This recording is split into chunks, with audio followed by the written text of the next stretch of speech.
Muito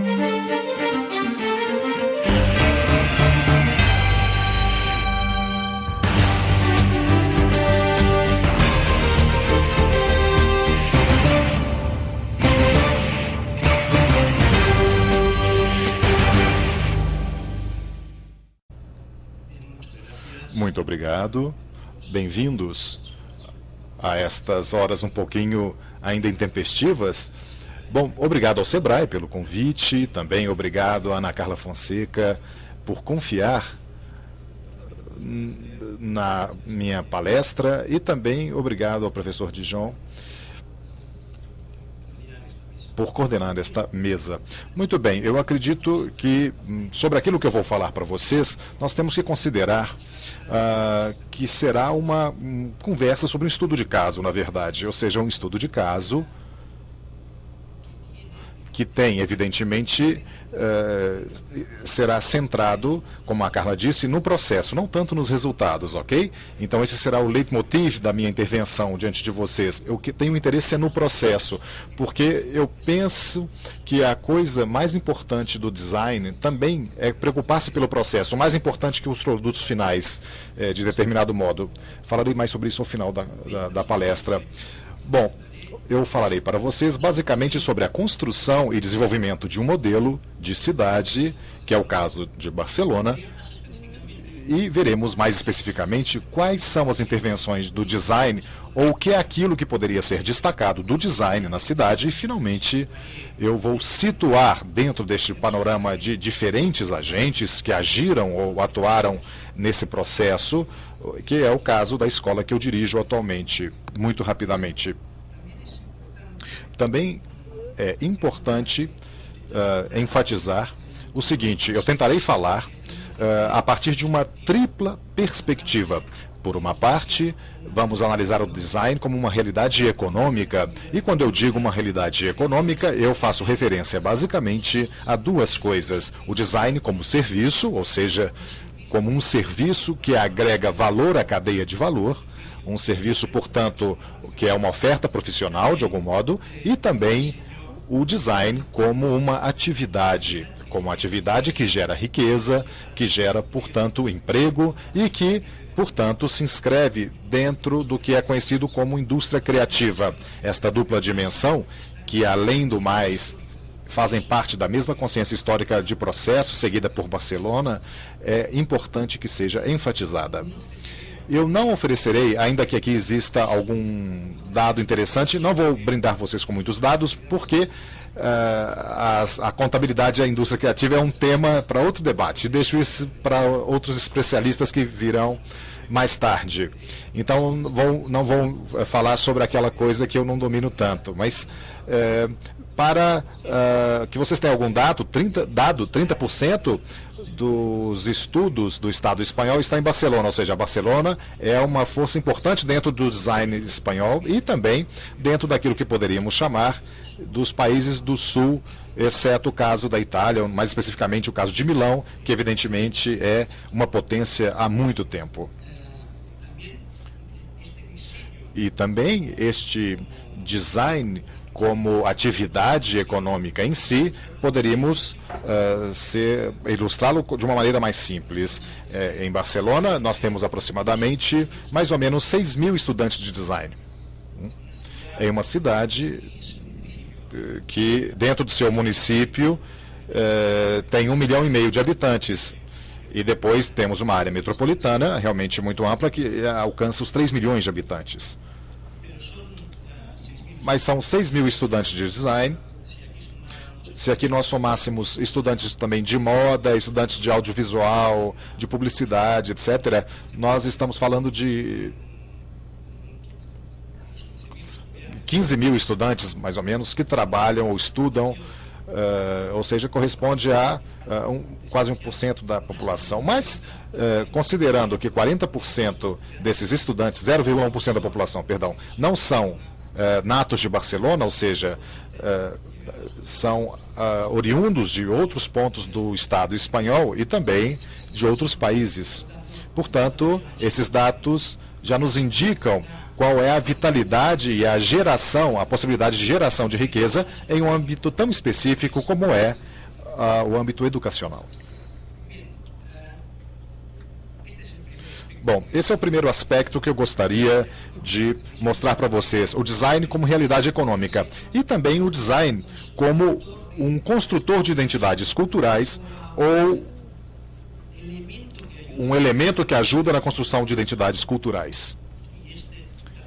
E este talvez seja um dos pontos que eu desenvolverei mais no caso da cidade de Barcelona, porque, de um lado, isso contribuiu para o próprio desenvolvimento da identidade de Barcelona, a autorrepresentação dos próprios barceloneses e também o reconhecimento externo. Sempre quando falamos de identidade, falamos desse jogo de espelho entre um que acredita sobre si mesmo e o que os outros veem sobre aquela pessoa. Portanto, de modo contínuo, isso foi feito em Barcelona. E a identidade de Barcelona, nesse momento, está focalizada, ou existe uma ênfase importante no âmbito do design, e tanto é assim que o município, a prefeitura, normalmente promove Barcelona como cidade do design ou uma capital importante no lugar geográfico do sul da Europa. Portanto, como derivado destes dois aspectos, a realidade econômica, por um lado, e a identidade cultural, por outro, temos também a imagem da marca.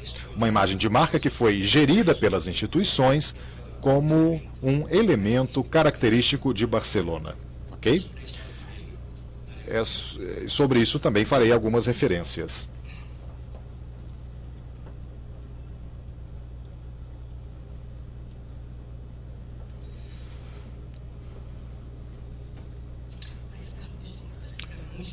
Bom, vamos explicar muito sinteticamente, senão eu tomarei muito tempo.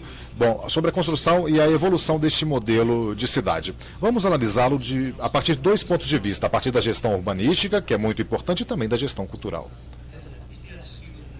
Este foi um modelo de certo sucesso e, devido a isso, inclusive, se falou muito desse modelo. Existem teses de doutorado e publicações que falam deste modelo. Quais são as palavras importantes na origem deste modelo que nós temos que localizar no começo dos anos 80 ou na primeira metade dos anos 80? Muito bem, eu acredito que algumas palavras importantes seriam estas que eu coloquei aqui: legitimidade, confiança e consenso. Legitimidade porque nós estamos no momento de início das prefeituras democráticas, depois de uma longa noite de ditadura franquista na Espanha. Portanto, os atores, representantes políticos, tinham muita legitimidade popular naqueles momentos. Confiança também, porque os gestores deste processo vinham precisamente a partir dos movimentos dos cidadãos e movimentos reivindicativos, ou seja, pessoas que vinham dos campos das necessidades e passavam para o campo da gestão das possibilidades, ou seja, a política. E existia muita confiança nessas pessoas que talvez fossem pouco experientes, mas depois foram se profissionalizando. Então, a confiança foi importante para a sua profissionalização. E no início tiveram esse papel importantíssimo como agentes políticos e uma democracia nascente. E finalmente consenso, porque isso facilitou muito um amplo consenso para fazer algumas reformas que foram muito importantes, como nós veremos, uma transformação da cidade que, sob uma ideia de bem comum, coincidiam os gestores da cidade e, majoritariamente, também a população da cidade. E quais foram essas intervenções com relação ao urbanismo? Bom, para que vocês façam uma ideia do que aconteceu, a primeira coisa que foi feita foi a regeneração ou a reforma da parte antiga da cidade, porque a parte antiga da cidade é uma zona muito densa, oferecia muitos desafios porque tinha infraestruturas muito antigas, ou seja, estruturas básicas, e o que ele previu para o centro histórico seria um certo esponjamento desse centro histórico, e a política que eles utilizaram não foi essa de simplesmente esquecer do centro histórico. que por outro lado seria uma coisa muito conflitiva também, mas sim o que fizeram foram microintervenções, uma microcirurgia que continuam fazendo em muitos lugares para melhorar a cidade aos pouquinhos, ou seja, não grandes intervenções, mas sim microcirurgias urbanas para ir restabelecendo situações de habitabilidade no centro histórico. O segundo aspecto importante foi a abertura da cidade para o mar, né? Ainda que agora pareça realmente inverossímil, é verdade que Barcelona é uma cidade totalmente voltada para o mar. Porque a linha costeira ocupada era ocupada pelas linhas férreas e pelas indústrias, um crescimento industrial que foi muito importante no século XIX e também até os anos 50, mais ou menos. Portanto, Barcelona estava, de algum modo, limitada, por um lado, pelas montanhas e, pelo outro lado, por essa linha da região industrial. Como esta zona representava uma tecnologia já obsoleta e decadente, mais ou menos nos anos 80, era mais ou menos como Manchester em recessão. Então era desmontável essa estrutura, claro, e aproveitamos isso para realizar uma série de intervenções para a revitalização dessa área, como a Vila Olímpica, o Porto Nou, e para estabelecer essa virada muito importante na década de 80 da cidade de Barcelona. Outro aspecto importante que quero enfatizar foram as rondas, ou seja, as rotatórias, porque fizemos uma rede viária que circunvalava a cidade e, além disso, nós aumentamos ostensivamente a qualidade dos serviços de transporte público. Talvez um aspecto menos conhecido, mas tão ou mais importante, é o que nós chamamos de novas centralidades, ou seja, o crescimento de Barcelona nos anos 50 foi um crescimento completamente caótico, especulativo, que tinha gerado uma série de bairros circundantes do centro que eram desabastecidos de serviços básicos e sem nenhum tipo de vida cultural. A questão foi a seguinte: para efetivamente estes bairros, e outra coisa importante que também nos interessava do ponto de vista do design era monumentalizar a periferia, ou seja, aquela periferia que não eram bairros ainda, transformá-las em bairros com vida própria, com equipamentos públicos e descongestionar, portanto, o centro da cidade. O centro que não era o centro histórico naquele momento, mas sim o Instante de Cerdà. E, finalmente, outro sucesso que é atribuído a esse processo foi a colaboração entre a iniciativa pública e a iniciativa privada. Existem muitíssimos casos, mas talvez o mais notável seja o da campanha Barcelona Fique Bonita. Essa campanha, Barcelona Fique Bonita, se destinava à reabilitação das casas, tanto do aspecto paisagístico, ou seja, as fachadas dos edifícios, etc., como também o interior das residências. E esse foi um exemplo claríssimo de colaboração, de parceria público-privada. Vamos falar sobre a gestão cultural. Muito rapidamente também, o que nós estamos falando é sobre uma democratização dos consumos culturais, com novos equipamentos. Barcelona tinha um déficit estrutural de estruturais culturais, não tínhamos museu de arte contemporânea, não tínhamos museu de ciência, faltavam muitas coisas, e estas grandes infraestruturas culturais foram construídas. E, ao mesmo tempo, construíram uma rede de pequenas infraestruturas, por exemplo, bibliotecas. No ano 84, em Barcelona, existiam 2 bibliotecas para uma população de 1,5 milhão de habitantes, das mesmas dimensões. Agora temos mais de 100 bibliotecas, né? Talvez possamos criticar Barcelona, e somos muito autocríticos, por algumas coisas que se fazem a partir do governo, mas uma que é incontestável realmente foi o avanço que conquistamos tanto na parte do ensino universitário, que hoje é praticamente universal, e em consumos culturais. E uma coisa vai junto da outra, porque precisávamos contar com um público instruído para esses consumos culturais. E esta é uma conquista inquestionável. E também, para aproximar a cultura à população, Barcelona inventou muitos festivais. o Ilusona, o Festival Grec, alguns festivais com certo renome internacional. E, claro, isso acompanhado do impulso para a produção cultural. E nos anos 70 não é que Barcelona não fosse importante do ponto de vista cultural. Era importante, mas graças a uma cultura independente, ou seja, uma cultura ou algumas produções culturais que estavam à margem da oficialidade. E contra a oficialidade de alguma maneira. E o que acontece nos anos 80 é que realmente existe uma convergência e esta cultura independente é profissionalizada. Portanto, é normalizada de algum modo. E também o desenvolvimento do setor audiovisual. Atualmente, 3,3% do PIB da cidade é oriundo dessa atividade. E isso aconteceu graças também à televisão pública, à TV3, nesse caso, que desenvolveu esse setor. E também o âmbito privado, porque existem importantes produtoras deste campo de atividade em Barcelona. Até que nós falamos sobre o papel do design, que foi objeto de estudos, portanto, eu tentarei falar uma coisa nova, mas isso já foi muito comentado.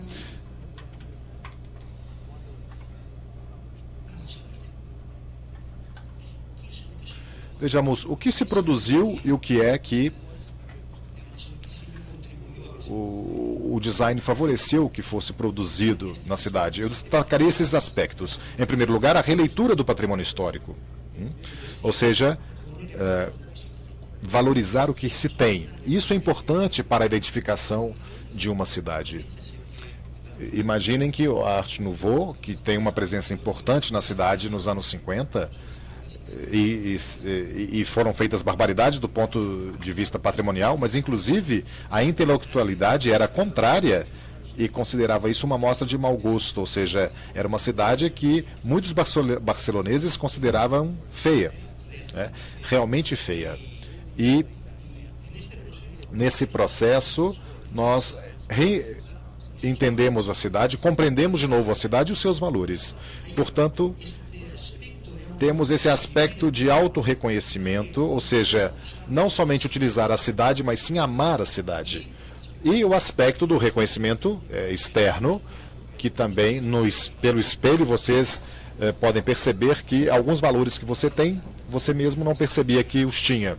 Nesse sentido, digamos, o turismo, e basicamente o turismo cultural, de práticas culturais de qualidade, representa 12% da atividade econômica da cidade nesse momento, de modo direto, sem contar o que representa também para o comércio, etc. Mas, para não ficarmos parados na história, foi importante contar com a produção de novo patrimônio, uma cidade que queria ser completamente contemporânea de fato. Dominichelli, que está por aqui na sala, ontem me disse isso falando da cidade. Ele disse a frase que eu queria utilizar, que parecia que Barcelona estava construindo permanentemente o seu patrimônio. É isso mesmo. Ou seja, a contemporaneidade é vista também como um valor patrimonial. Tenho tempo ainda? Mais ou menos? Ok.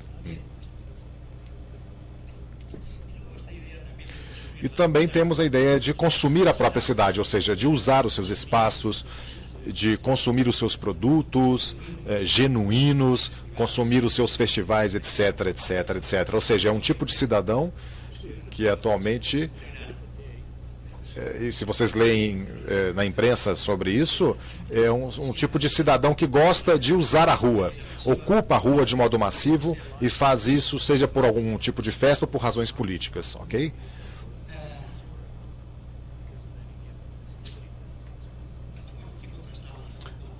Aqui eu quero contrastar um pouco o tipo de obra nova que foi feita nos anos 90, aproximadamente, que é tecnologicamente mais simples que a atual, que são edifícios autossustentáveis, com novas tecnologias ou com uma sofisticação tecnológica maior. Mas eram expressões de modernidade, sem dúvida nenhuma.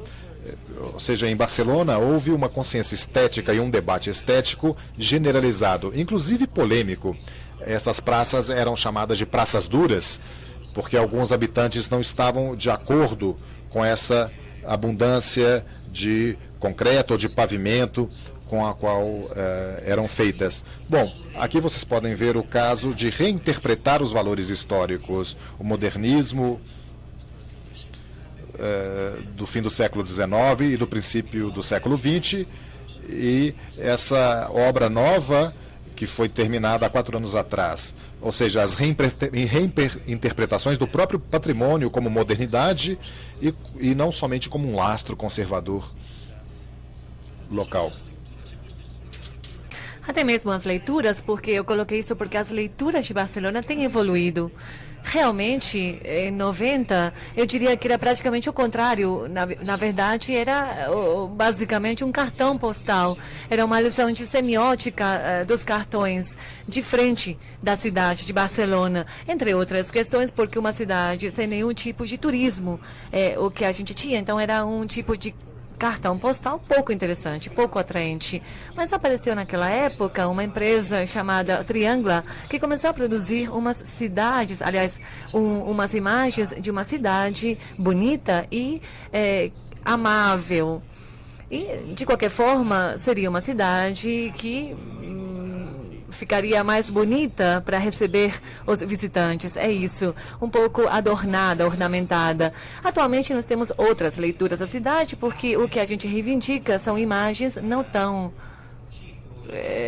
elegantes, mas a reivindicação do popular, do que existe de popular na cidade, que corresponderia aos 2 slides aqui do lado inferior, que são hoje a produtora, a editora de cartões postais, que vende mais imagens de Barcelona. Mas também é uma identidade. Aqui nós temos variações da mesma identidade, mas sempre de uma forma meio que orientadas pelo autorreconhecimento. Muito bem. Entendemos como modificação o efeito pelo qual um objeto é transformado num bem de consumo. E isso é interessante porque a gente vai ver como, de certa forma, coisas que aparecem de forma espontânea, mais ou menos querendo ou não, vão se convertendo em imagens de marca, de grife.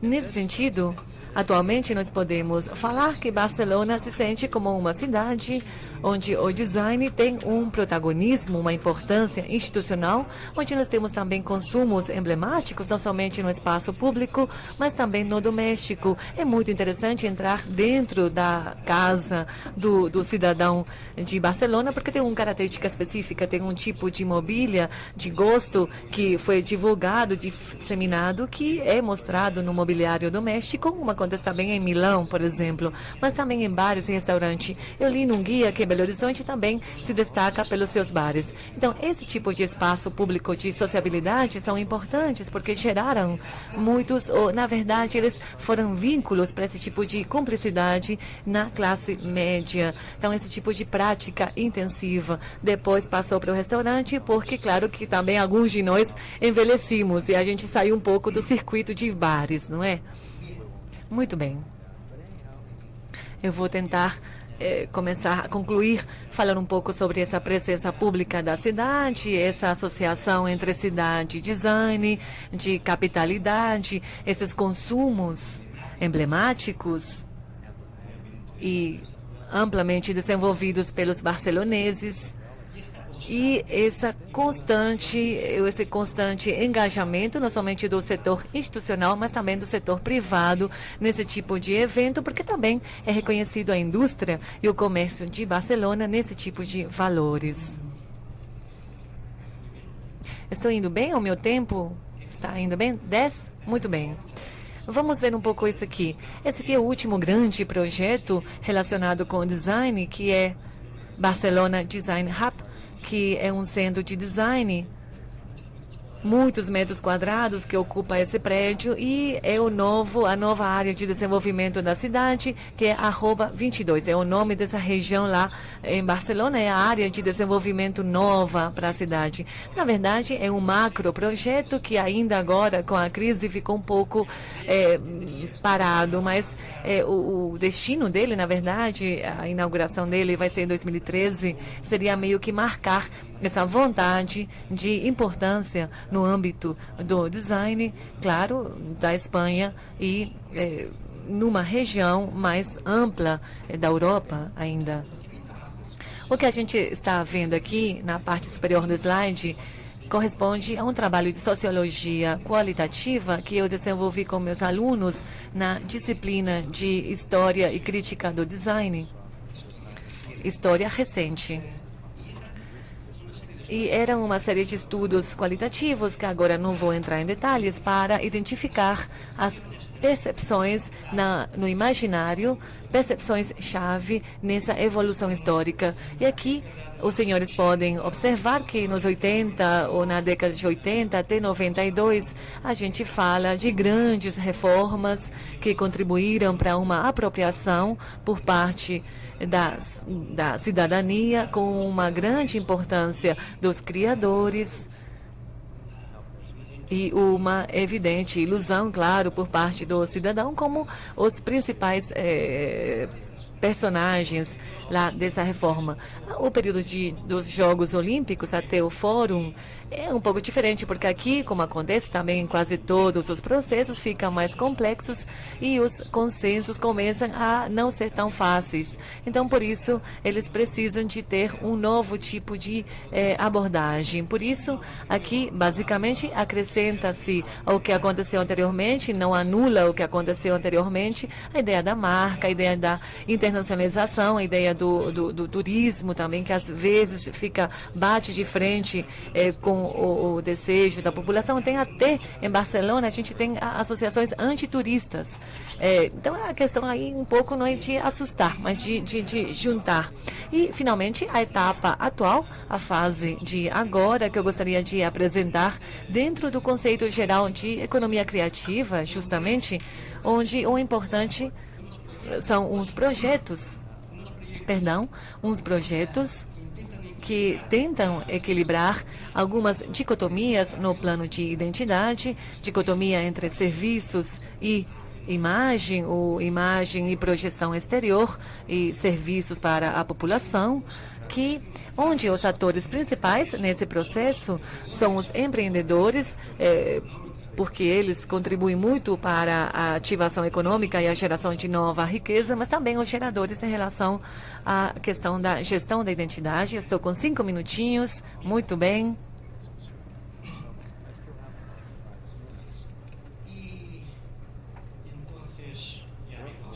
Muito bem, agora vou me focar em algumas palavras muito breves sobre a minha escola.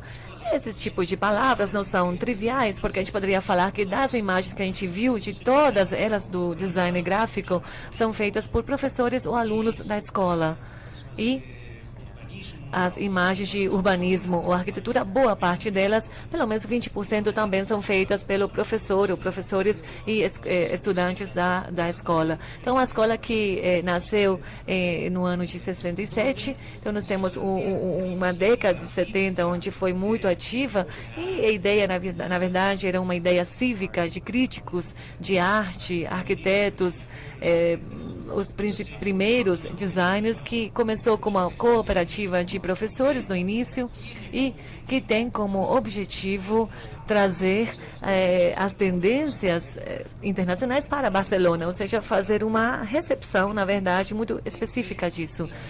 Convencidos de que o design era um elemento-chave para a modernização cultural do país. E estaria dentro da chamada cultura independente.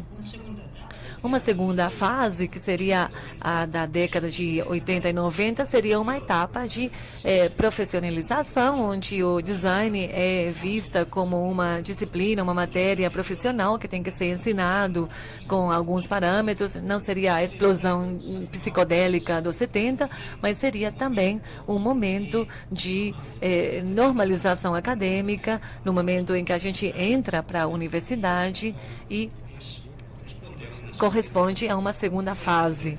E uma terceira fase também, que eu vou falar um pouco mais sobre ela. Mas em tudo isso, basicamente, a gente consegue ver essa transformação do design entendido como um bem cultural por si mesmo, que é, de fato, diferentemente do design, é entendido como um serviço para a sociedade, mas também um serviço econômico, uma ferramenta instrumental, e o design é entendido como uma atividade que tem as suas próprias lógicas, certo?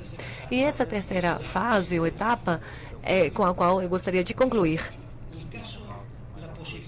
A posição ocupada, eu já tive vários cargos na minha biografia pessoal, mas agora eu sou diretor de uma escola, e uma escola universitária. E, portanto, o que me interessa é juntar coisas que costumeiramente têm estado separadas. Basicamente, a criatividade e o conhecimento. Fazer com que exista essa convergência entre as duas e orientá-las para a inovação. Essa seria a fórmula, a equação que a gente propõe.